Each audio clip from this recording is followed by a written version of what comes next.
world of rapid change and increasing advancement. A world where innovation is king and the ability to be flexible can mean the difference between survival and oblivion.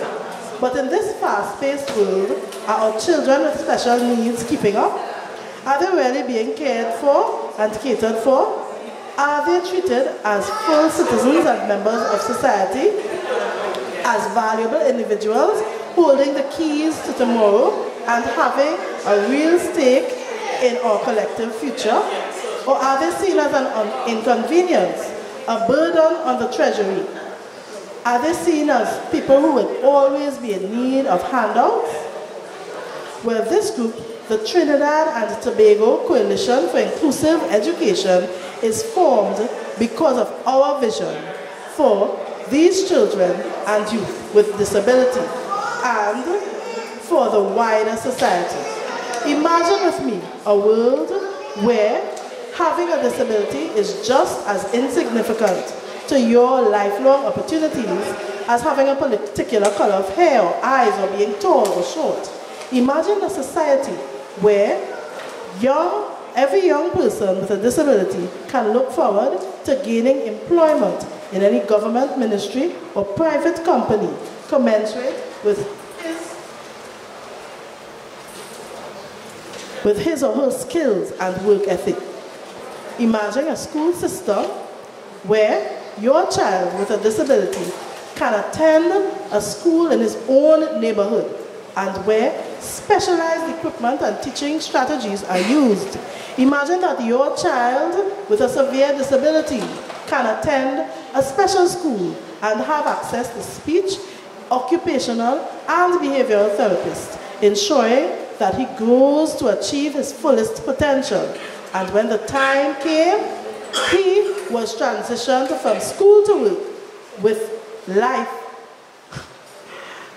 from school to work life with the help of a job coach and special programming to help the adjustment become a success. Introduce yourself. I am Leanna Williams, the president of the coalition, the Trinidad and Tobago Coalition for Inclusive Education.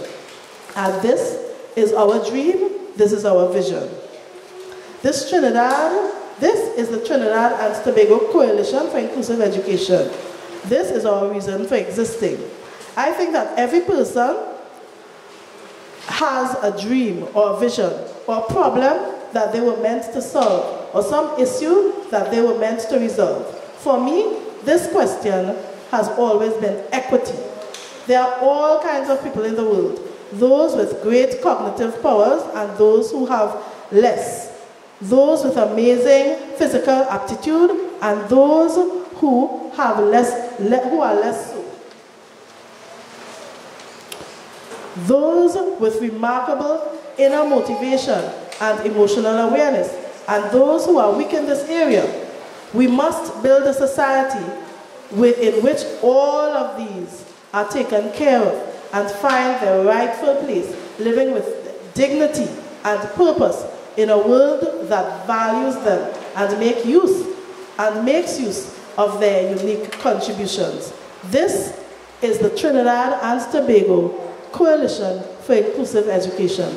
This is our dream, this is our goal. Let us work together hand in hand to make it a reality. And oftentimes when I go to talk to, like just yesterday I had to go, a family called me because they have a boy who given trouble and he drugging and so on. But it's difficult for them to see the human being. They see all the things that embroil the human being. And I know in your own cases that is very important, that we see the human being, not the condition. You know, the condition is there, but it's a human being with the condition. It's like how we say in the days when it had slaves, and I don't ever say that. I say the days when they were enslaved people, because we have to recognize the human being. and recognize the person. Everything else is a condition that is imposed on the person, either by themselves, by other people, or by the loving God that we serve. A condition is imposed on us. Yeah? And so it's very important in dealing with people to not see the condition. And sometimes the condition is that they are the prime minister, you know. Sometimes that's the condition, but it's a human being we're dealing with. Sometimes the condition is that he's a handsome man or a beautiful woman, but it's a human being we're dealing with. And sometimes the condition is a disability. Sometimes the condition is an absence of virtue. Sometimes it's an absence of material things. Whatever it is, we all have a condition. But we are all human beings first. And that is why I'm here. It's why I will always turn up. It's why I would work with Liana and everybody else in the school to see just how much I can offer and how much I can give, because quite often the condition we have is for us to share. And that's how I see my own condition. And my celebrity is part of the condition that has been imposed on me, and I don't want to keep it all to myself. So I want to say with no uncertainty and with no fear of any contradiction whatsoever, miss, that whenever you have a need at your school that I can assist with, you can call me day, you can call me night. And I will answer and I will turn up. If I can't answer, I will call back. If I can't come today, I will come tomorrow. But I will always be here. And there's got something very important Liana spoke about the population being more male than female. And very recently, I had to take a little time off. I went on a little retreat, you know, because sometimes my whole situation becomes too much for me. And I need to retreat and gather my thoughts. And between the 19th and the 25th days of January, just gone, I went on one of my retreats. You know, a spiritual little retreat I like to go on.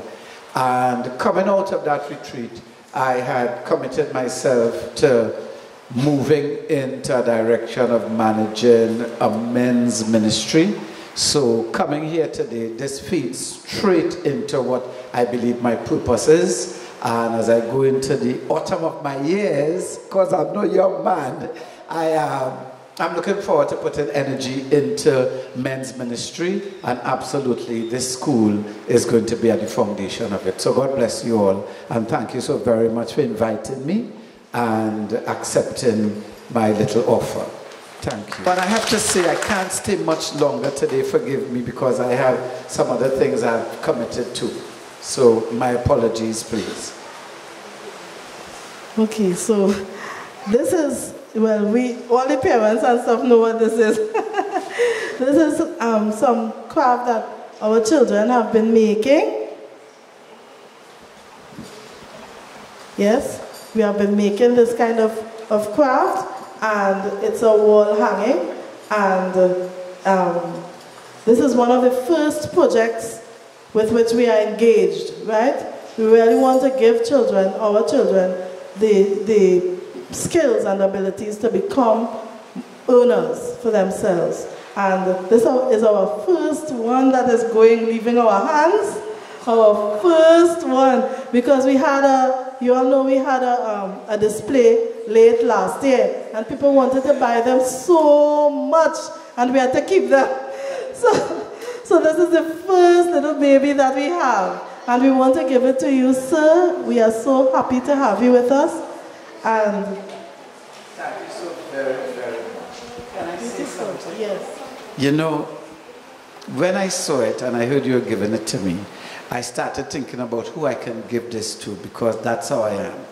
But you see this? I'm not giving this to anybody. I'm not giving this to anybody. This is to remind me that I really need to keep a sharp eye on myself and to make sure that I could live up to the expectations of that man in the mirror. So I'm going to keep this. Thank you very much. This is also for you. So right? Remember to press like and share. Thank you. God bless you. We thank you so much. Okay. That's so wonderful. I'm so happy right now. Okay, so now we're gonna take a little break. There are some tea plates in the back, and we can refresh ourselves and just get a little acquainted with each other and just relax a little bit until our next session. Let's stretch our legs and really get a chance to sort of relax a little bit. We'll take 15 minutes.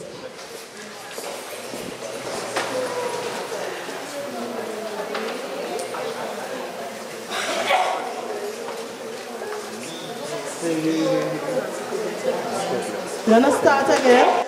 We have a very special presenter. So we spoke so far about dress, professional dress, right, for professional situations. We spoke about all the pros and cons and what you should do in terms of dress for professional situations. Then we went into a session with body language. How do you read body language? How do you use body language to understand yourself and others? What do you get out of body language in a situation? Yes. In any interaction with another human being, what kind of body language can you use to signal that you want to be cooperative, collaborative, instead of confrontational? Yes. We also looked at how do you use body language with your children for better outcomes? How do you use mirroring, for example? Yes. To bring those energy levels down and to get that kind of calm that you're looking for from your children. Yes. So we did all of that, and now we are still into language, but we are into a critical part of human communication. Notice what I'm using? An open palm by my chest, and now we all know what that means, right? So we are into a critical part of human communication, and it is the spoken word, that verbal language. How do you use language in positive ways, right? And we have a special person coming to do this presentation.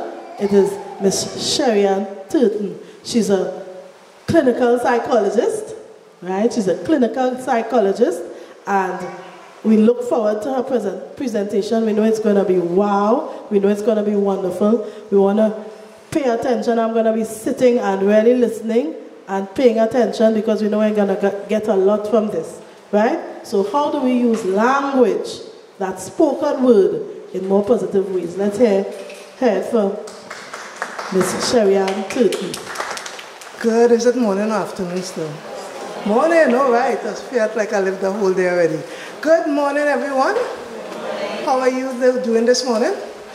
All right, so what I'm going to do, I'm going to be presenting about language this morning. So I'm a person, I like to interact, right? I will talk a lot. I would let you talk a lot. I hope you're ready. Right? So it's not I don't know everything, okay? Anybody knows what a clinical psychologist is? Because normally people just like me. Nobody knows what is a clinical psychologist? It happens at every forum, boy. All right, I'm starting to get used to this thing now. All right, a clinical psychologist is a mental health professional. Okay, I will call myself a mental health professional. I see children, I see adults, I see couples, I see anyone, who wants me to talk to them. I test children for, any kind of learning difficulties. So I'm very, you're talking about language, so I'm trying to be very positive. I don't like to use negative language. So I don't like to use the word disorder. You'll have the word disorder, of course. So I don't want to use the word disorder, so I would use, for any challenges. Okay, so I'm very, specific with my language. So any learning challenges, I see couples for couples therapy, I see adults for anxiety, depression, well, not schizophrenia, I don't have anybody with schizophrenia right now, but I deal with all those things, anxiety, depression, children with conduct issues, children with behavioral issues, children with emotional regulation issues, so that is what I do. So, what is a little bit different with me, I do testing as well as counseling. So I believe that when I see someone, I have to I don't just watch and look and talk, I do tests. No kind of injection, I don't do any kind of, I'm not a medical doctor. That's a psychiatrist, all right? But I do therapy. Right? How many of you all know about therapy? How many of you have done therapy? You don't have to put up your hand. Right. Therapy is something that Trinidadians don't talk about much. We prefer to talk to our friends. We prefer to talk to who? Who else we talk to? Friends, to yourself? Families, and and that is good. But sometimes, well, not sometimes, I say therapy is very soothing because you're listening to someone who is neutral, right? Someone who's not going to judge you, somebody who is not going to say, well, look at she come here. I've never, I can't do that. I'm not about that, all right? But therapy is great. If you all have a chance, I will tell everyone to go into therapy. Not because you have a problem, but it's good to talk to someone else, all right? I have done therapy too. You say, I had to do therapy before I could give therapy. I can't, you know what I mean? And it was really good. I must say it was really, really good. So that's why I'm all for therapy. But let me come to the point why I'm here. But that was just an introduction. Prior to being a clinical psychologist, I was a teacher, a primary school teacher. Right? So if you see me drinking a little bit of water every now and then, my voice is still recuperating from that. All right? So if you see me drinking some water, my voice is still saying, okay, Sherry, and that was a time. So, any teachers here? I feel all there, right? I know where they're coming from. I know it. So therefore, if you see me go for some water, don't feel anyhow, right? Your face looks familiar, but I'll talk to you after. You look familiar. I know you know me? Oh gosh, well, okay, well, look at that today. All right, interesting. So, we are going to look at language. Can anybody tell me what language is? Because my slides mean nothing. What is language? What is language? I get so quiet, yes. A way to communicate. Well, look at you. You see the slides? All right. A way to communicate. Anybody? It's an avenue of communication. Anybody else? A method. It is a method of communication. So language has to do with communication.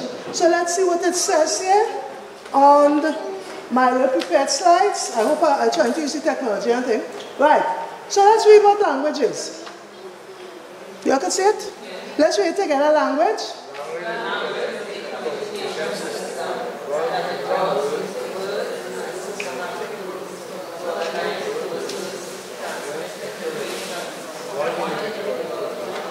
So it's just what you all said, It's communication using words to transmit from one individual to another, right? But there's another, I think I have another definition here. I will read this one so that you all can take a little break, right? Language is a system of conventional spoken, it's not only just spoken words, it is manual or written symbols. Don't you communicate in writing too? Right, so language is not just about speaking, it's about writing too. By means of which human beings, as members of a social group, it's very important, and participants in its culture, express themselves. What does that mean? Different social groups have different ways of communicating, have different languages. What language do we speak in Trinidad and Tobago? English. And what else do we speak? Sign language. We also speak what? Trinidadianese? Dialect. And we don't want to talk about dialect and be like, oh, we have it. Look, we talking it here. Look, we talking. That is what it is. There is no one. I'm not going into that today because I'm not a linguist, right? But there is not one language that is superior to the next and all that sort of thing. Now, I'm not telling you to let your children, when they write in whatever you see or whatever, for them to write, I went to the, they're not going to write that. There's a place and time for it. But no language is better than the other one. We have our own unique Trinidad language. So let's see, when we talk about a social group and stuff, what we're talking about, right? What went on here? What have to do? Underneath? I have to let me be helped. Right? Right. One of us skip, I think I skipped something. Go back. Right. All right, go. Okay, I think I did. So language is shared between social groups, right? The language which we use is English, not so. Does our English differ from American or British English? Let's see. Let's see. What is a lift? When you talk about British people, when you talk about a lift, what do you talk about? An elevator. When we talk about a lift, what are we talking about? A drop, right? If you go, isn't all of it English? If you go to London and you say, I need a lift, what are you going to point you to? All right. But in Trinidad, we know you want a job, eh? Right. Chips and fries, which one do you all use? Chips, you know, I find a long time, I took on myself a long time person, I'm Hollis. Yeah. You know, I said chips, I go into Kentucky, let me see the people doing this. I go into the fast food place, thank you, I'm not advertising for anyone. I go into the fast food place to buy chips. But now what do children say? Fries. Which one is British, which one is American? Chips is British and fries are American. So the Americans say, I'd like some fries with that. And we have started, why have we started adopting a lot of these American words? The internet and the media. Some of your children, if you're not careful, they talk with an American accent. I have seen children who talk with a strict, or some children who watch Peppa Pig talk with British accent. But mommy, and I'm like, okay, all right. You all understand, right? So hey, it's influential. Boot or trunk, which one do we say? Trunk. Trunk, what are we talking about? Car. But British people say boot. Open the boot. And then what is boot in Trinidad? Trunk.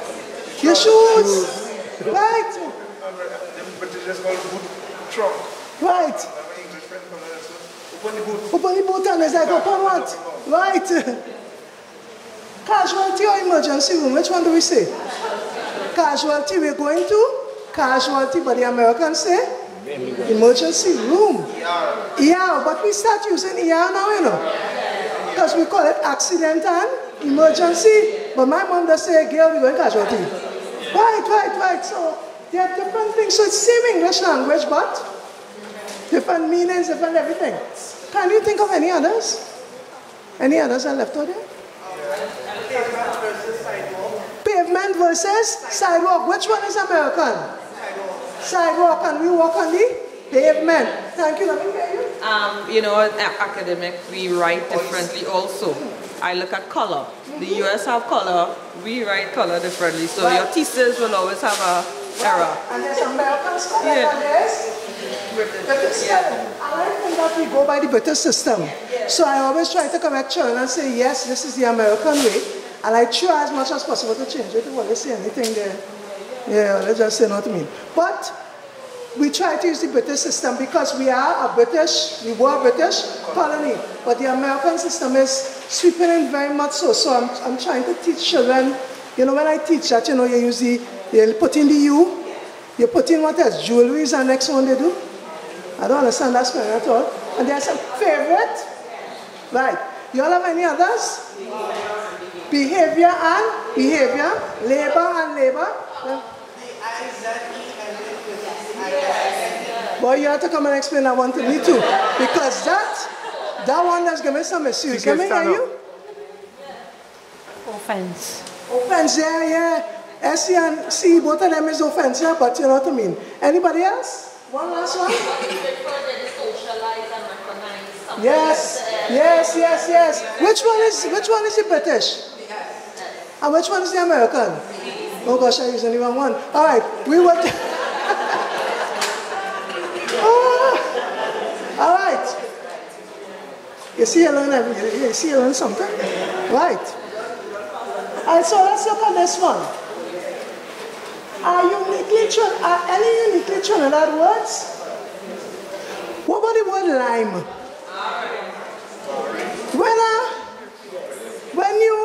What is lime? A fruit. To chill out. To chill. But when Trinidad talk about lime, you talk about any fruit? You're going to what? Right. Can you go to someone and say, American person and say, I'm going to lime, you know? They'll watch you like, lime. In Brooklyn citrus. you could do it. In Brooklyn you could do it. In Brooklyn, yes.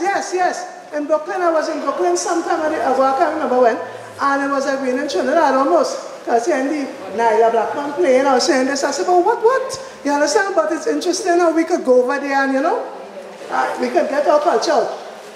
Are there any English words with different meanings in our Twin Island Republic? Beside line? Only in Trinidad we have reserved to business. Tell me how you rest the business. I don't business about you. Thank you. I don't business about you. Right, but we all know what he's talking about, right? That's language. Ant. Yes. And so I use ant when we come in my chat till WhatsApp know what it is. You understand? So I use ant. What does ant mean? It means I remember what it means too. Isn't that so? The definition thing. Isn't that so? Anything else? Pardon? What is like a compound word, everything? Three words in one. Right, what has really happened? You understand? What is going on? Alright, so that I don't know. Or what about somebody had on Facebook the other day, and I should remember it. It's one word that meant a lot of things. I'll try to see if I remember it. It wasn't oh. It was something you're saying, it's a Trini word, and it could mean a question, it could mean, I don't know if it's right.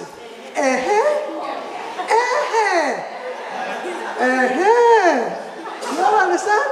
Right. So that language too is not just about the words, it's about your tone. Because if I say you know what I mean? Again, some story and I say, really? I don't mean no, I don't mean Right, you all get my point. So language is just it's just an interesting thing, right? As we continue. Oh yeah, sorry, I forgot about this one. While language is a form of communication, not all communication is language. Many species communicate with one another through their postures. How does your posture communicate with somebody? Friendly. Pardon? If your posture. If you're sleepy, how will it be? So watching all, yeah? If you're sleepy, you're like thing. Look at Hollis there. What is saying there? You're right, right? Right. He is waiting, he waiting for you. When you come home and you see your mom or dad, so have they said anything to you? But they are communicating. Any other Trinidadian ones that we have, or Caribbean ones? You see any other posture? You look, the eyes. Listen, your mommy ever give you the eye when you smoke? Children does respond to that still? I swear I be watching them. And they're watching the back so. Whereas my mom, when she watch me so, I know, let me go. Company come, let me just go and play outside. My mom didn't have to look twice, right? So that's one way too. The other way is through movements. How do we communicate through movements? Same kind of, similar kind of thing. Yes, I mean, are you? This, watch it. You tell the child, sit that. Don't do that. Don't put your hand in my face. You understand? Without even saying it.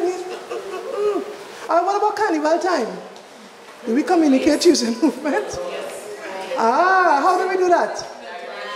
Right, but I ain't going into that too much, but that's the next story in itself. Right. Oh, there's a wine where to stay far, and there's a wine where you say, Tifa wine. All right or wrong? Yeah, you continue. But then it's like, we are going dead. But then you're not like, ooh, yeah. And you understand? Right. So that is communication. All right. The orders, we are going there today. But what the orders could tell you is communicating too. Animals do it because a male dog is able to know when a female dog is ready to mate. The dog can go up and say, are you ready? No. Are you in the mood? No. What does it? What does the dog do? The dog sniffs. And some people tell you that humans are the same, That Pheromones, yes. Thank you very much. Yes, it's called pheromones. And pheromones, we release pheromones in them. You may not think so because there are people who make perfumes. And they put pheromones in it so that you attract. I ain't going that way. Let me go to you attract who you want to attract. Alright? So that's all I would say. I ain't going into any technical terms today. Alright? But we attract who we want to attract. So vocalizations is like birds and stuff. You know, when you hear the birds, they can't speak. But you hear them in the morning, the chicken, whatever. You understand? Right. So that's communication too. Can you communicate without language? Yes, we just agreed about that. Alright, so I have one that, what does this mean? When I'm Trini say that, or not say, do it, what do you mean? Best. Pointing. You're like, look, she. Yes, say a word in her, but watch her. And it's normally somebody you're talking about. Watch it. Well, like, watch it. And yes, say a word in her, but your person not to watch the person. So, somebody only talking about, of course, you were there. And I say, alright, so that's how language is. So it doesn't have to be words. Right? It has to be this. I think in the Caribbean it's known. Alright? So it's not just Trinidad. So we can communicate without words. Right? So we're continuing. Any questions? You all okay with that? Right. Okay, so we move on. Right. So we're talking about advocacy today and professionalism. You have to be able to use language successfully. Oh, sorry, my dear. Right, you have to be able to use language successfully within the professional world. You all agree with that? So today we're going to look at how you can use language effectively. Oh, it's kind of small, but we'll go through it. Using language to win people over. I was looking at it in terms of you teaching your children, and you knowing yourself, and you preparing your children for the world of work. How many of you have children old enough to go to work? All right. So that means preparing them. The workplace hasn't changed, but situations and people have changed. So we have to prepare them. Language can be used to win over people, to convince them or to get them on your side. However, to convince anyone, you must first be convinced. Can you teach something you don't know? Can you go and teach physics and you don't know physics? You cannot win someone over if you are not convinced about it yourself. Right? I cannot go and speak about something that I'm not convinced about and convince others. So you have to be able, it's just to sell your product, to sell yourself using language. Right? So if you are not confident, are you able to win anybody? Or to bring somebody to your side? No. So the first thing is, believe that you are able to convince others. That goes before the language. Because your body language will tell you what's going on. So you go for a job interview, what do? Somebody did interview already, it's coming up. I don't want to touch any person's domain. But you go for an interview, and you walk in with your head on the ground, so what do they say? Yeah, ready yet? No confidence. So you walk in, good morning, sir. So you have to teach your, yes?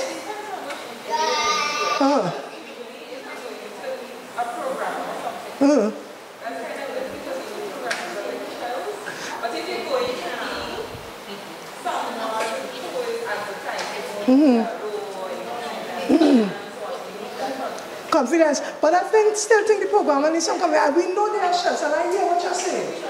They will be introvert. Yes. Might be too confident, but you know, he still has to interact a little bit. Because what happens when the programmer has to go and present to people? Can he be like, this morning I'm here to present it? No. You understand? So it still has to, I hear what you're saying. It all has to do with personality too. But you have to be able to convince someone and win someone over. In an interview, it's a situation like that. So you have to be confident. I'm not saying that you're coming in, hey, it's me. I'm here today for an interview. Are you going to be like that? No, you're not. gosh, I'm trying not to laugh too much. Yes, you can't be like, but you have to have a certain amount of, presence with you. And you have to know what you're about. You all ever heard this story about Mr. Clifton? Know that I like to tell stories. You all ever heard this story about this young lady who was really running late for an interview? And she was just late, and she was just late. She reached in the parking lot, and she just, she do a little bad park, and she parked next to somebody, and the person couldn't come out, and the person said, well, excuse me, and she lambasted the person. That's her next word. You know what lambaste mean? She tell the person, she said, listen, I don't late for this interview, and look at you, and whatever, and she start to quarrel. So, I ain't going there today. I don't have photos. Anyway, so she started to lambaste the person, and she said, well, I pack bad, whatever, and she started talking and stuff. And as she go and she sit down and she relaxed herself, and she walked into the room. Guess who was the head interviewer? The same man. The same person. All she did was say thank you for all the time, and she walked back out. Because what's going to happen after that? What's going to happen? What can she say? She give me the left foot. To who? Good Deeds? The movie with Tyler Perry? Right, I'm trying to remember that. I have to go back into my brain here to check. All right, I'm trying to give me an example. Right.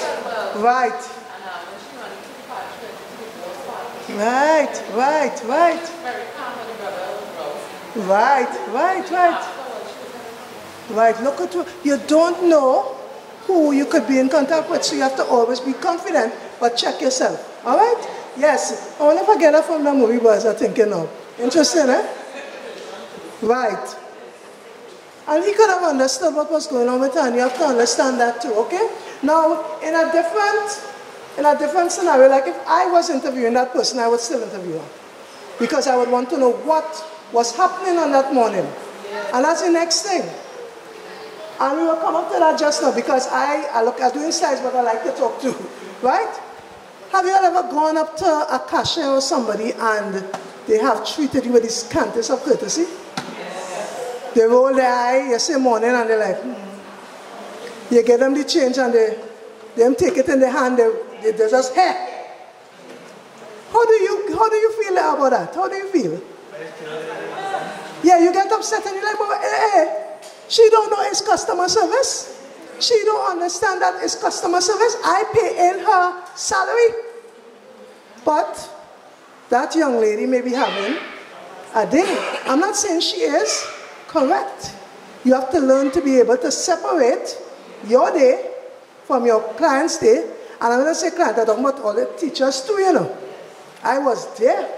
When they get up in the morning, I understand. Anyway, let's step in this. Right, you get up in the morning. I could shut off a while, you know. You could edit and stuff? No, I could shut down while I give them the expletives. Give them no expletives at all. I'm going brave. I just not incriminating myself. You get up in the morning, but you're just like, oh gosh, yeah, I really want to go today, you know. But you say, oh gosh, and I remember that time I had 30 little ones waiting on me. Anyway, yes, 30 ones. And I say, I have to go. And they get up, but you're not feeling all that. And they meet somebody by the staff room. This is just an example, right? Because I have some good members of staff. Right. You meet somebody and they don't get you vexed, or you're driving up the road to Princeton, because I used to teach Princeton. Driving up, somebody get by driving. But then when you reach and you see the little buddies there, and they're like, miss! You're like, And you know, you cannot chill yourself after that. All right? So moving on, let me get back to my point. So, you have to use positive words. People don't understand the impact of positivity. I'm not saying you're going to be the fairy of positivity going wrong the place, just positive. There are different things. Trinidadians can't take compliments. Somebody tell you you're looking nice. Well, what are you trying to do? Has anyone ever complimented you? And what do Trinidadians do? They skin their face sometimes. Me? There's a little old dress. I get this 2 for 1. You'll take compliments, it's not like, let us take them. But some people I know, you tell them, but girl, you're looking real good today. So what are you saying? I used to look bad? I was looking bad yesterday? No. we must take a compliment. Girl, I like, and women must compliment. Men are not putting all out, right? But women, you all compliment each other. Tell her sister how she looking. Tell her, well, we are going there. But, you understand? Do men compliment men? I don't know. You all talk to me, or men just compliment men? No? Sometimes. I mean, I'm not saying you're going to say, boy, you're so handsome today, I can't say a man doing that. All right, but you can compliment on something that you do. Right. I like your shoes. Your hairstyle look well on today. Your glasses look so nice. Yeah, right. But I find that men would accept it, but I find females sometimes, you all look at yourself, eh? Sometimes I do it too. Somebody comes up and they say, you know, Sherry and so and so, and I'm like, yeah, girl, I just was hustling today, and you know, and then I catch myself and say, no, man, thank you very much. And I take it and I smile. You all understand when I'm talking about positive words, all right? Yes? Sometimes when someone shows a positive reaction towards your parents or something, there's a negative reaction. Right. I'm using my feet. I have long hair on the part. But due to something, Yes. So,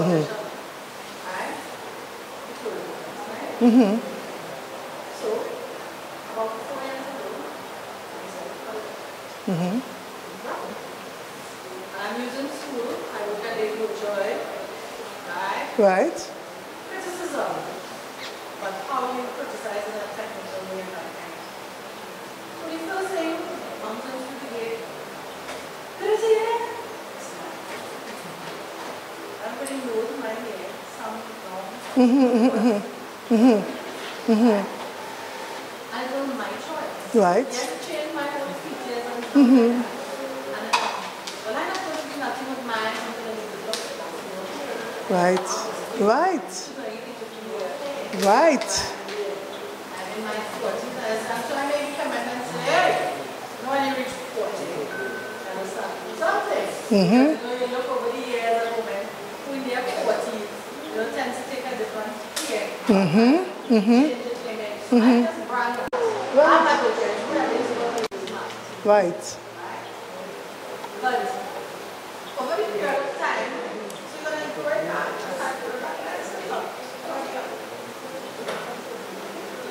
Right.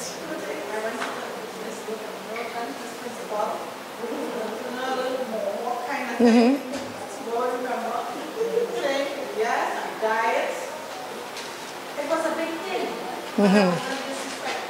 Anyone, right. And I said, the children was impressed. And then, but how do you become compromised? A backhanded. Kissing back at you like a back. Right. And that is so, and it's just so not right. Right. Because at the end of the day, Right. if you choose to come from her and the person is going to come up for here, I would say, well, something happened. You just said one day, you come home like this, you should be on my time. I have nieces and nephews, because I know the things so when it's ready, it's so when You said thank you. I can do so now and say, so this is my choice. That's Right. And it's about choices because, and we will touch on that and probably I could bring it into as we touch on it. You have to know the difference between language that is genuine. Trinidadians do love to pay you a backhanded compliment. You understand? They do, and you have to be very careful. And some of them are genuine, and that's what you have to recognize with language. You knew that that person's compliment wasn't genuine. Because it wasn't a compliment. Whatever they say there, right? It was not genuine because it's like, and that's the next thing we have to look, and I hope that this new generation that comes out will be a little different. Sometimes we as Trinidadians, to greet somebody is not girl, you gain weight. A greeting is, hello, how are you doing? A greeting is like, you're putting on size. It is not a greeting. Girl, what happened to you over the Christmas? Woo! Yes. Right. because that was the first thing on the first day of school. Right. Some teachers waiting.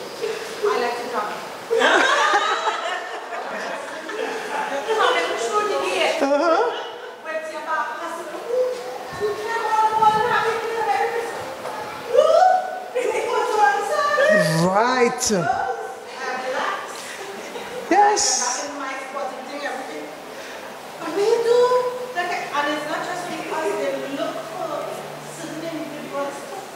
Right. And you are not like that because you gather for Christmas. But me, I plenty. Thank you. Right. 3 days I didn't want to see nobody. Right. Right. And you will get that. You will get that. We have to teach our children. It's a cultural thing. Right? We have to teach our children. You're putting on size. You'll well drop weight. So you can't please them. You understand? It's either you drop weight, you lose weight. What does that tell you? When you go and get married, girl? You change your cook. You know, you all get my point. But you have to be able to be, you have to be careful of that, right? Because sometimes people are not genuine with what they say. But you know, in the back of your mind, you know, because Trinidadians tend to do that. Someone tells you that you have to be solid in yourself, it's to break you down. You have to know yourself. You see, my friend, they know, well, hey, I drink my soil or whatever. I know I will organize myself. People look to see when they tell you things to see how you would react.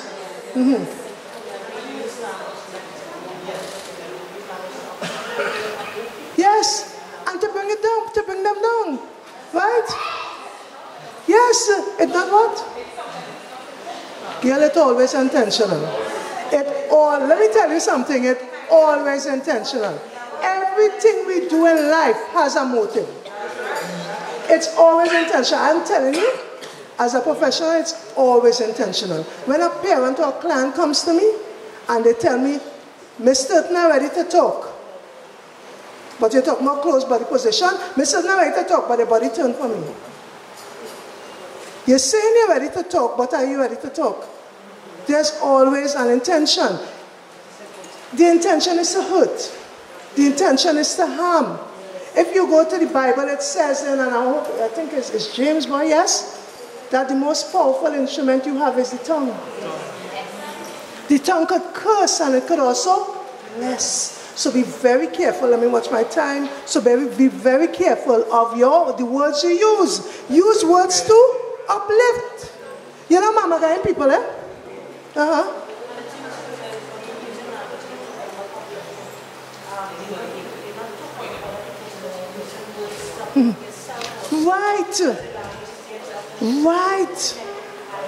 Right. I can't.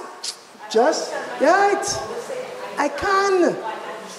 Or I'll try to use positives. What happens with a child who gets a steady data? You're stupid just like your father. You see how your father did? You see your father do that? And you see that? You're coming to nothing. You're coming to nothing. I am in a particular situation and Lord, anyway, I should say this, but yes, I've been, hearing some things, like, you're good for nothing. You want to call it, when I was your age, I could do that. You can't do nothing.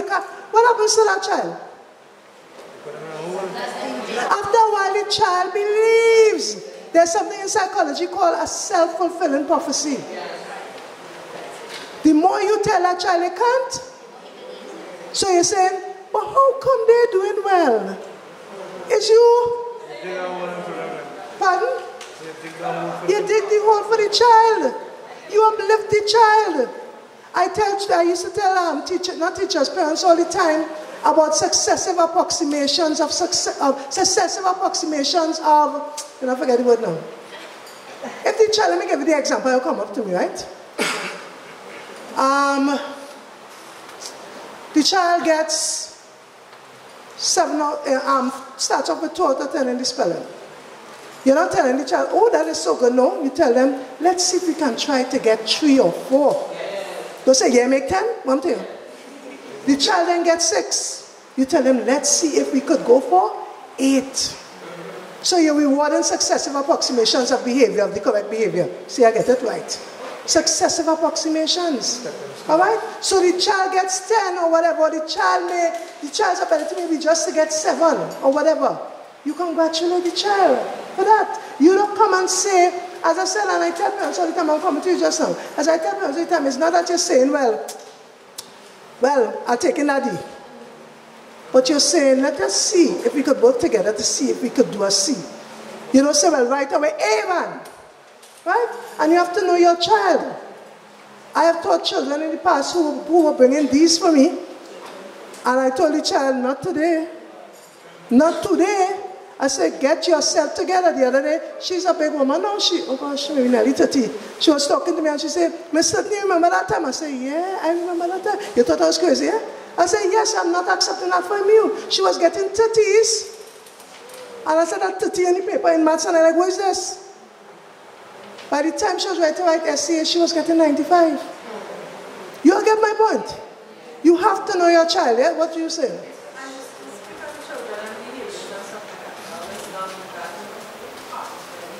Mm-hmm.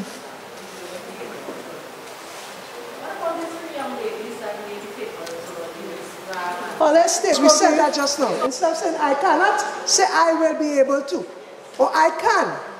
Be honest. Truthfulness gets you farther than lies. People are telling you have to lie. That's a lie.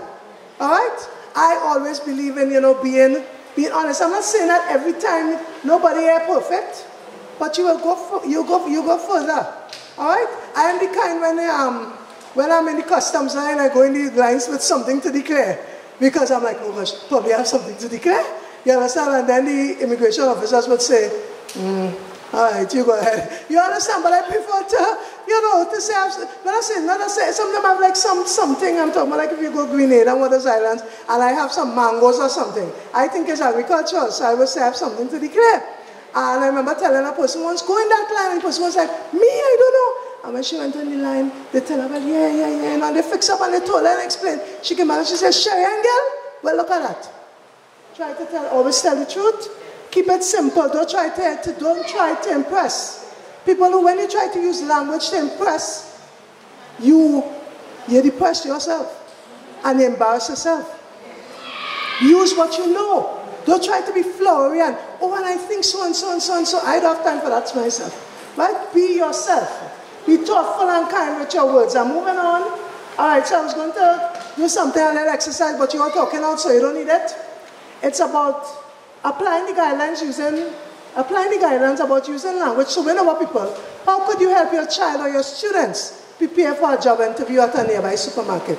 Teachers say these are things you can practice with your children. All right? How can you prepare them for life skills? How do I prepare them for a job interview? What are they to say when you go to a job interview, you're selling yourself, You're literally selling yourself. You're selling you are the product. They are the ones who are looking at you. Everything you do sells you. Your body language, everything, and what you speak and how you speak it. All right? So this is so you could take that example. You could use it and apply it. All right, so next one. All right, let's do this. Let's read this one together. You all can read it or it's too small? All right, let's read it. Your child.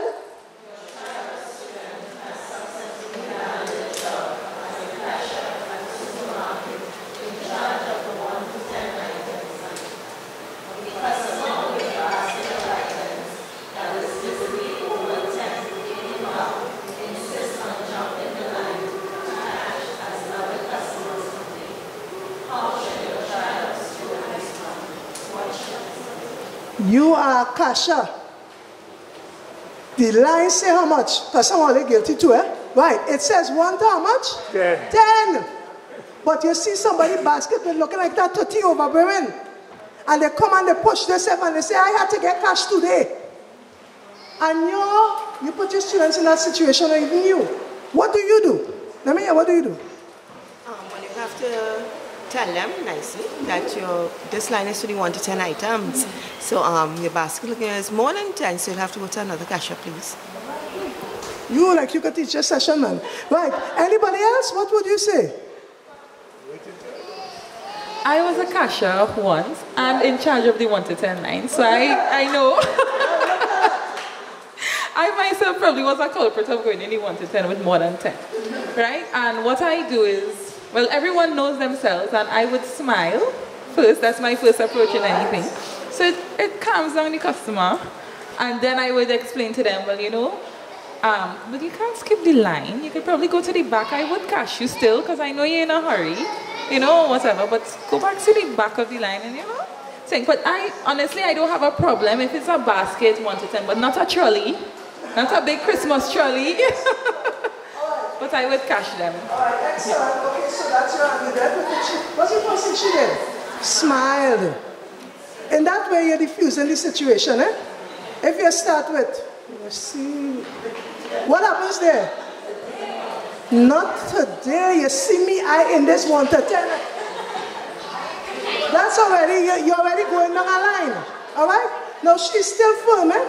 Because she says your basket has more than 10 items. That happened to any of you all? Yes, what else you get on about, right? What else you? Oh, that's another thing. For me as a customer, I would be upset with that cash app if she did not say to end up. Right. I would say be assertive. You have more than 10 items, may I have a suggestion? All right. No, but because for me, I think the job is honoring the other side, the other customers behind. That's unfair. And if you are allowing certain things to keep happening, you are contributing to the disorder, if you want to call it. All right. That's my opinion. All right. What about somebody who said it ain't that serious? It ain't that serious. It's 25 items I have in this. It ain't that serious. Right. No, I'm validating your point, right? People like to, you know what I mean, in terms of, now there are different approaches. She could say to she said to the person, there's no wrong or right, eh? She said, I will cash you at the end. Meaning if somebody comes, the person has to go before them. The person then has a choice. I can't stay and wait for 50 people. I go in the next line. I may go in the right line. But you made a choice to answer, well, no. You should go to the other cash, and both ideas are right. In terms of, I don't like to use the word correct, both ideas are, you know.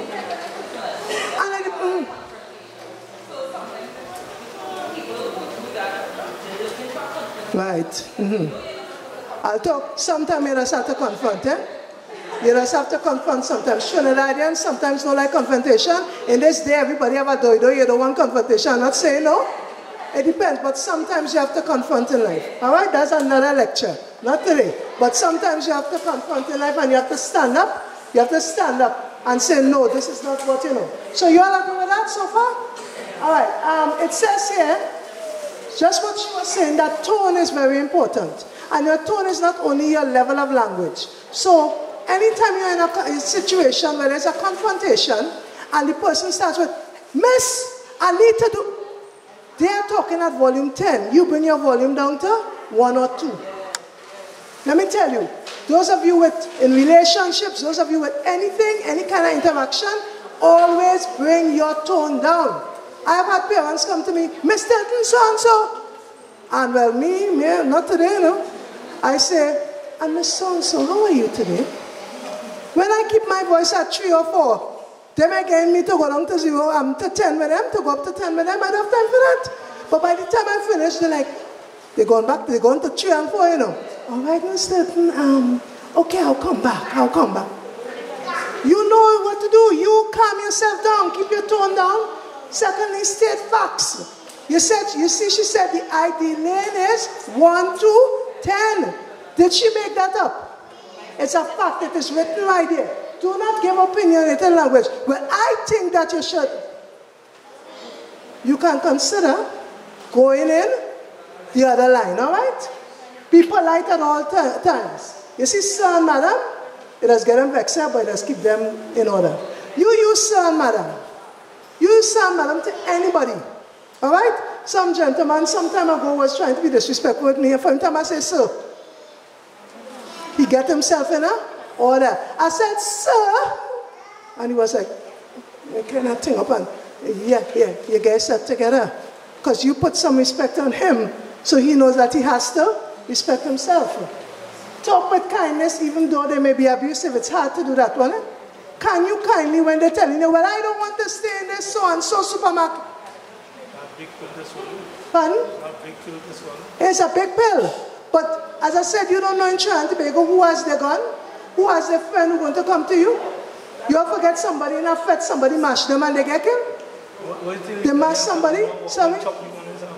Right, you don't know. So I'm saying as much as possible, you know, you try to not get to that level, refer to the manager or supervisor. At the end of the day, they are not compliant. You tell the manager, hey, you said, I'm going to what? I will alert the manager. I will, you know what I mean, all right? So we clear on that one, let's go on. We're looking at genuineness. Genuineness and deception. Remember you were talking about somebody talking to you, right? Genuine language. Language is merely the vehicle used to convey either candidness or trickery. The intent is always in. The intent is always in the heart. You can't compliment somebody and cut them down at the same time. The two cannot work together. It means your aim is to cut them down. And let me tell you also, as I tell children all the time, you allow people to get to you. People don't get to you, you know. You allow people to get to you. You understand what I mean? When somebody sees that, they could keep choking you. Even children here, even children in classes, when they, you could, you know, some children come up, but mommy, I'm not talking, they are genuine bullies, eh? And there are adult bullies in the workplace. Some people never grow up. They are adult bullies, and we need to talk about that in the workplace. They are adults, but they're still bullying people. They need to go back to school or do something. Right? Because they're still telling you about this. They're telling you about how you sew, and how you think, and what you think, and that dress you have on, and what you it's not your business. Every day you leave to go to work, you affirm yourself. You know what's affirmation? You stand up and say, look at me with my fine self. Put your hand on Kimbo. Pardon? Yes, put your hand and say, well, look man, check me out today, I'm ready for them. When you say that, by the time you get in the taxi or whatever, and somebody come with a stupidness, you don't have time to take them on? Right? So you know what I mean? You know the man suit you as you go, you're like, affirmation. You all understand what I'm saying? Right, so I want you all to know that. Affirm yourself daily. You're not mama guy in yourself. I know about mama design. You go in front of the mirror and you say, today is going to be a good day. Look at me. I like my hair. I like my glasses. I like my, you know, I look fine today. So by the time you step out, you would say, Satan, I'm ready for you. Because all them people, yes, as a person. And don't give people victory over you. Don't let their words pull you down. You affirm yourself. All right? Genuine language is not gimmicky. True intent sells itself. There's no need for false claim. There's no mama guy. You know what mamagism is. If you have to tell somebody something or whatever, you have to tell them what kind of thing and beat around the bush and mama guy, you will know the intention of the person. If it sounds too good to be true, it probably is. Teach your children to go with their gut. You ever had a gut feeling about something? That gut is real, you know. And after that, let me tell you, just on the way here this morning, because I told Liana that I live right there, man. I'm from Pleasantville. I'm like, I live right there, man. My gut feeling told me to pass through St. Madeleine, which is the easiest way to go. Right through St. Madeleine, you know. But when I reached the little junction, I said, let me go straight and pass through Coquille. Traffic in my skin. That way was a little tardy coming. They're fixing the road. When I see the traffic, so I say, oh gosh. My gut was telling me to go through St. Madeleine. But I defied my gut and I said, let me take it easy. Let me go through Coquille now. Let me go through Coquille. As I swing out easy, so I'm feeling bad. Straight line up. And I like, what? And no line coming from St. Madeleine. Follow your gut.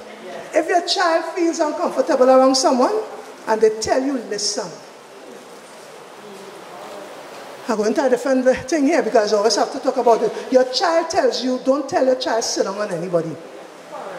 Sit down on uncle so-and-so lap. Sit down on granddad lap. Stop it. Your child says, mommy, I don't like this. Something I don't like about the person. Well, no, go and hug them and kiss them now. Stop telling your children to do those things. Go and hug your uncle. Your child doesn't have to hug. Your child can give a bounce. Listen, the number of children I have seen who have been abused, it's hardly some stranger. We tell them, be careful of strangers outside here. Be careful. I think it's right in the household. It's right in the extended family. Please listen to your children when they cry out. And they say, mommy, I don't want to stay home with this person. It's not a plain miserable. Something is going on. I don't want to stay home with them. Carry me where you're going now, cling, and they get clingy. I want to go home. I don't want to go out with you. There's a child who's staying home and doing all the things. I want to look for signs. I'm telling you all these things that this is my experience. I've been seeing time and time again. I have a niece and every 2 weeks or whatever, she know the rehearsal and the drill. If somebody tells you to keep a secret, what do? Auntie, I come to tell you and I don't keep any. She said, no, because I'm just saying you to be careful, and it's not girls too, it's boys too. Be very careful with that, all right? Okay, so trust is earned, not bought. Someone has to earn your trust. You understand? You don't just give your trust willy-nilly to someone. They should earn it. Right? See what they do, see what they're about. Let them question, let your child or you question motives without being too paranoid. Because if you question everything, you're going anywhere, you won't leave your house. All right? Body language cues can give away what is missed in spoken or written language. You understand what I mean by body language? Somebody will come and tell you something to your face and they are lying. And you know they are lying because of something, right? I have someone I know every time they are lying. Because when they come to me and they talk to me, their eyes start to go shifty. And when the eyes go shifty, I just watching them and say, so what really happened? How you know? Body language gives away the cues. Alright? So just wrapping up now. I had something for you all to do, but you could practice this in your homes. It's like to do like advertisement to see how you can mama guy. For beauty, so-called beauty bar. What are some of the things you will talk about with beauty bar if you have to advertise a new soap? It takes away blemishes. It's like cream on your skin. Or it could be gimmicky, yeah, because it may not be true. So what I wanted you to do there was to do something gimmicky and something that just brings the facts. A political party described as the reformers who are running for the 2020 general election. Right, I go on from that, right? But you understand? So you have to be able to detect that, and you have to be able to let your children detect that. A new car manufactured in Trinidad and Tobago. I don't know. But what is one thing that car had to be able to do? Fly. Survive potholes. Right? It had to, the tagline going to be the pothole survivor. You understand? The pothole finder. As a cough syrup made in China. How are you advertising that, boy? China, I will show you the best for that one. Alright? So the good argument, I'm going to rush past this one. It's just about having a solid argument. To be able to do argumentative writing and talking, you have to be able to use language to encourage. You use facts, you stay away from broad assumptions. Alright? Basically that is it. And I could always share this with you all. Once I have your email address, I could send it and you all could get the presentation. Providing, do you all do debating in your classes? It doesn't have to be anything hard, difficult, What is something topical to these days? It could be just the girls with the marijuana. What else is topical in Trinidad? Pardon? Venezuela. What you all think about the Venezuelans? I have to tell us. No. Right. What do you all think about the Venezuelans? Huh? No, I have to wrap up, so don't worry, we're just going through. We don't have an army, so we should stay neutral. We could stay? So we could stay neutral, we don't have an army. Right. What should we do about Venezuela? You understand? That's something you could ask your children. Ask your children, what do they think? If you don't allow your child to form an opinion, somebody would put an opinion in their head. All right? So that's another topic there. Okay, you could do writing competition, read newspapers and get ideas, have arguments, encourage critical thinking. Trinidad needs critical thinkers. We read articles in the papers and we don't understand the intention of the person, and we just take everything wholesale. Promote attending to diverse views, and most importantly, you can give an argument without being emotional. You can argue something without ever getting emotional, where it becomes like a fighting match. That's not what it's about. A debate, the debaters are supposed to be passionate, but not like, but you dummy, I told you. Anytime your arguments start to debate somebody, you're not arguing again. All right? It is beyond that point. So finally, in going through, I had something with debates and stuff, but you all get that. Read this one for me. You can see 3 things. An arrow, the spoken word, and the lost. You all remember learning that in school? 3 things that never come back. Your words do not come back to you. Once you speak it, it is. Oh, have you ever regretted saying something? Yeah, I have a few things to do, but we are going there today. Right. And your youth? Pardon? The age to come back? Age, yeah, boy. That gone. There's opportunity that gone. Yeah, but your age gone, it gone, boy. But I want to go back though. I can't go back. I can't go back as a child. Too much exams to write and thing. All right. Now, finally, I want you all to say these words for me. What's the first word? Next word? Next word? Okay, no, let's do it differently. I will tell you the word. Say the word fun. Good. Safety. Win. Bliss. Allowed. How do those words make you feel? Good. But let's say the other words. Concern. Sad. Disaster. Failure. Criticize. Hesitation. How do those words? They're negative. Words and language carry emotion. Remember we were talking about that before, so I'm just going back and going forward, right? Words convey emotions and emotions are tied into words. If you are feeling down, your words will be down. If someone is feeling depressed, their words wouldn't be words of, So you now have to try to encourage this person. Have you ever comforted somebody who was in pain? What did you say? When you are comforting somebody in pain, you try to empathize. You know what empathy is? I can only imagine. You may not have ever lost someone like that, right? It's a little different to sympathy. Sympathy may mean you start to cry with the person and stuff like that, right? But empathy means I may not know your loss, but I am trying to understand it, all right? So you may be faced with that, and I will talk about what happens if you are fed a diet of negative words. We discuss that. And you too become negative if you just think negative. Negativity and depression and stuff, a lot of it has to do with your thoughts. So that's why I was talking about doing words of affirmation. All right, well, these are affirmative thoughts, same thing I was talking about. Empathize and be honest and be calm.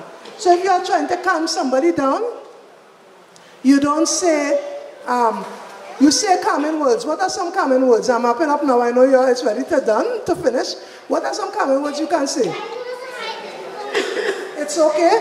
It will be all right. Time. Try to stay away from too much of the time will heal all wounds and those kind of things. It kind of, I don't want to hear that. Yeah, don't go there. But you can say things will get better. All right, this too shall pass. You could say some, but not many of those. All right, but how can I help? All right, so we're closing up here now. I think that is it. I gave a scenario there, but you all will get this, okay? And questions, and that's it. I just want to add something. Miss was talking about the negative and the positive. There may be facts that some of us, I'm chubby, I'm, bubblicious. So you may find somebody saying you're fat, or you're black, or your hair picky, or your hair hard. All these things may be true based on their perception. But when you understand these things, as Mr. is referring to behavioral patterns, thoughts, environments, what, you assess the behavior. But if those things are true, yes, you're black, so what? Yes, you're fat, so what? Once you know these things about you, and they tell you these things, you're not able, don't allow it to internalize, because that is what breaks the self-esteem.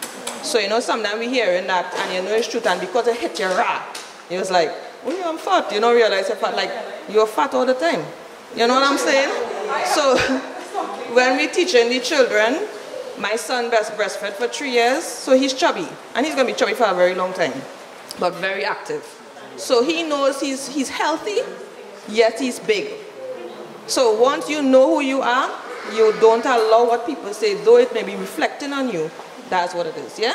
You don't internalize it. Again, my friend here too. Yes, I have that same example. It's from since I was small. Well, I know my foot big. My daddy's foot is big. And everybody will say, but your foot real big, boy. What you wearing at 11? I say, yeah, I have a big foot, It's like 11 and I will show them the underneath of my shoe, the size and things. Because I know I have a big foot. You ain't telling me nothing about myself that I didn't know. Right? So that's the perception I take. So be truthful to yourself. so that you know who you are. People will come today, tomorrow to tell you any kind of thing. Yeah, I beg you this. And if you're black, you're black. I'm black, you're black. Where you go? I didn't make myself, and what is, when I go, if you're not being black, you still make me lose a discount in the store or something. Right? Because you are size 11, it means you did us buy it from going to certain places? No. And the next, just to end up, the thing about it is I always tell people, you know, in terms of, when people tell you things about yourself, if I could have taken to the grocery to buy goods, oh, if you could have taken what they tell you the day when you come in, and you could have one change, put it on a credit card, you'll be boss. But since you can't pay my bills, your opinion can't do nothing to me. It could hurt me inside only if I allow it to. And let me end with this. Hurt people hurt people. People who tell you that they hurt. Ask them what's going on inside their home. The husband may be telling them about themselves every day. And the car, what they do is something called displacement. You can't tell the husband, so what you do? You go in school and you bully people. Right? The husband your husband is a policeman. He's big and brave. You understand? But the sergeant getting up, when was the sergeant? Whoever. I had getting down on him. You understand? So when he come home, he start to kick everything, because guess what? He can't kick the sergeant. It's always it's something called displacement. You can't touch one, so you touch the other. Right? You have a principal who all day they're talking and making noise. I principal, I am this, I am that. When they go home, how you want me to do it, darling? What I have to do? Because, you understand, they don't have the power in the home. So guess what they do? They take the power. Right? So they have all these little children. But when they're in their house, they're like, so I could sit down here? You all will be surprised. Don't look at everything at the surface. There is always something on the line. You all have a blessed day. And take care of yourselves. And it was a pleasure being here with you all. Hi, I'm Susan Seals. Nice to meet you also, because I do need a clinical psychologist. I do family life counseling. A counselor always needs a psychologist. Rule, please. You know, and I try to enforce that rule. This being said, on behalf of Pointe-à-Pierre Special School and the entire team with Miss Deanna, could you all give me the name again? Trinidad and Tobago Coalition for Inclusive Education. We want to say thank you. It's a pleasure having you. What you have deposited in us, we know it to take roots, it's going to grow, and we are going to be fruitful flocks. Thank you so much, and we say thank you. This is something that, a project with the children, this one in particular, is a project. Yes, so that's a form of business idea that they have. I am going to have this in my office. Beautiful. Right, and I'm going to tell everyone, right, I'm going to hang it in my office, and I'm going to tell everyone who comes and all the children I have, and say, you know, children made this, that somebody made this, because I didn't realize. I'll check myself out too. You understand? You have orders now? All right, let me know, because I'm all about that, right? So, it was a pleasure being here. Sorry for taking up too much time. Okay. So we want to talk about body language. And we want to talk about body language a little bit. And we want to talk about how we use our body to convey messages and how we use our body to communicate. Because we know that a lot of our communication goes with words, but a lot of that communication happens in our body. Our body is our largest external signaler of meaning. So we use our body a lot to communicate. Some of it is conscious and some of it is subconscious. Some of it you will be aware of, you intentionally do it, and some of it you do it unintentionally.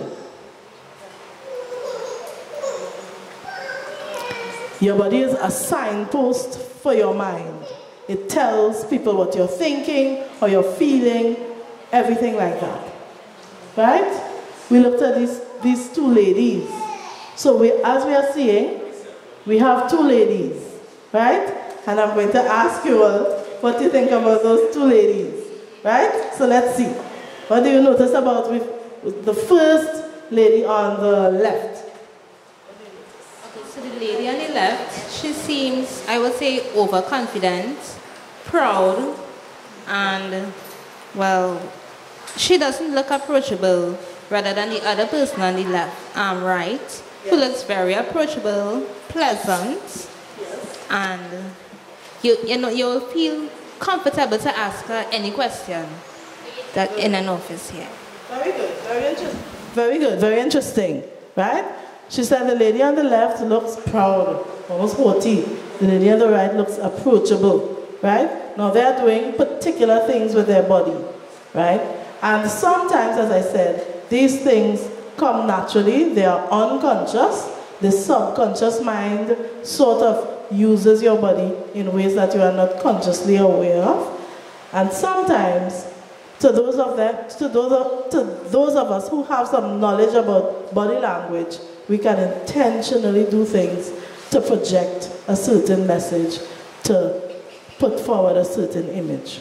So, let's go.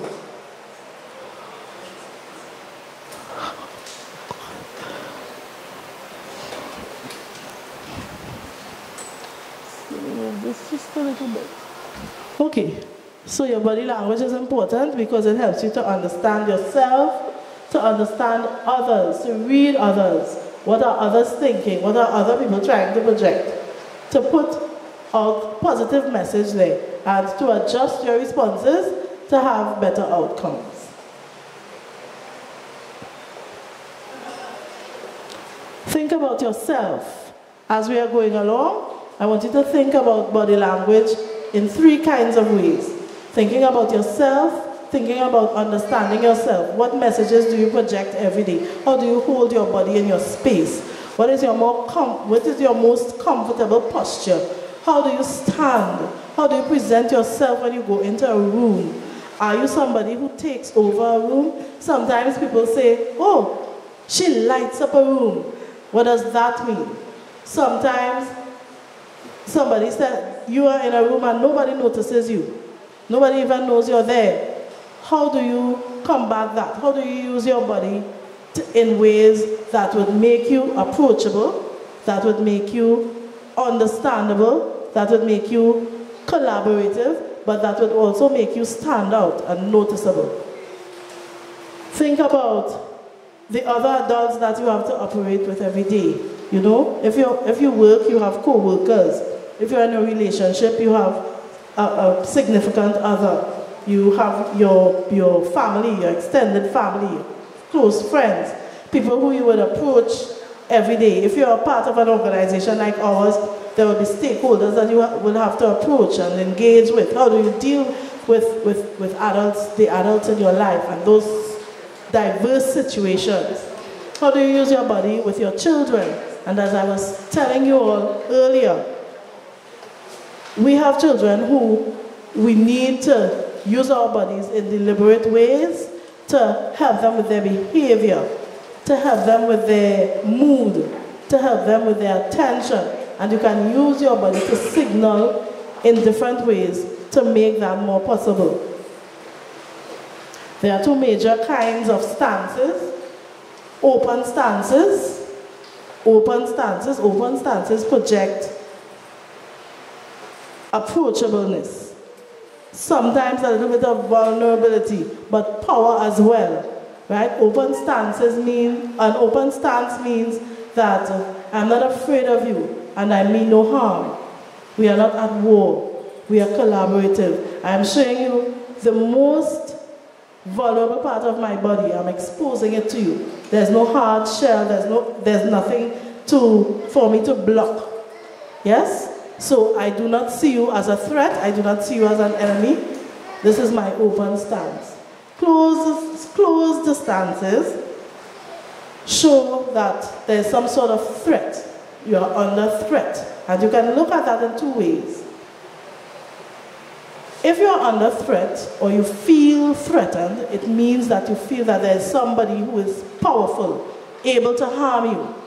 So it is also a submissive stance. It's a submissive stance because you're feeling pressure in some way. Every time I talk about submissive stances, my shoulder goes up, just voluntarily. It's my subconscious mind, because this is a submissive body posture. You are protecting your neck. Your neck is one of the most vulnerable parts of this part of your body. And you feel as though you need some sort of protection. So you would see people who are being asked hard questions. Sometimes if you notice politics and politicians and debates, you would see a politician involuntarily go like this. It means to say, I really don't like the question you're asking right now. I don't know how I'm going to answer it, but I'm going to try. That's what it means. I'm going to try to get out of this alive. That's what it means. Yeah? Another stance that protects the neck is if you go down. And sometimes you see people walk like this and they crouch and they walk like this and you don't know why. That's a protective stance. It's also a submissive stance. It means to say, I'm trying to protect the most vulnerable part of myself. And it also says, I'm making myself as small and insignificant as possible. I'm occupying less space. I hope you don't notice me and say anything bad about me.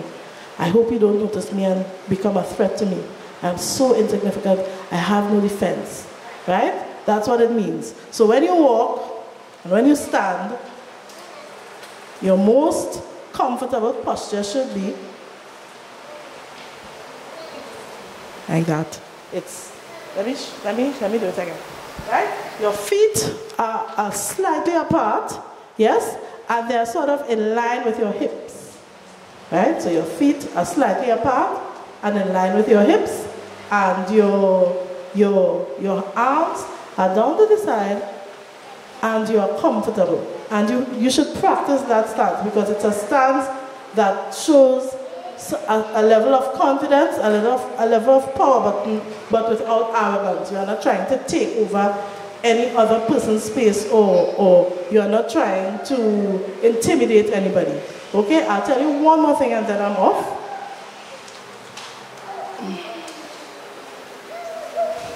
No one wants to cooperate or would like to cooperate with somebody who they feel is against them, right? And according to how you place your body in space, how you place your body in relation to somebody, how you place your body consciously or subconsciously. That's why you have to, it's so important to know these things so you'll be conscious of it. Because sometimes you are angry, or you are flustered, or you are anxious. You may do something with your body that seems threatening to someone else.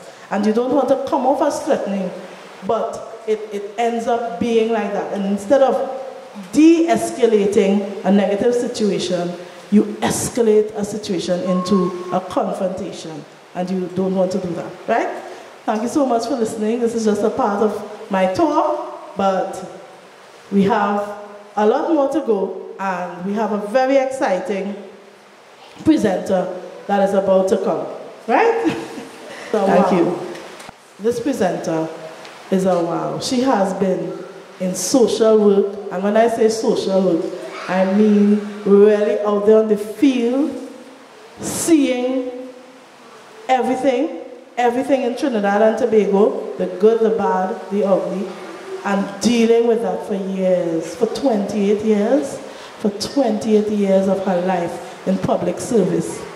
She's a personal friend of mine, so I know her character. I can say that she's a woman of character. She's a woman of great dedication. She's dedicated to her job and the people that she serves. She takes a personal interest in what she does. And she is a stalwart of knowledge and experience in her field. We are so fortunate to have her here. I'm so happy to present her to you. And I know that this is the start of a beautiful relationship between our organization and this beautiful lady. She's Miss Wendy Samuel, and I want you to really bring her on with a resounding welcome, Miss Wendy Samuel.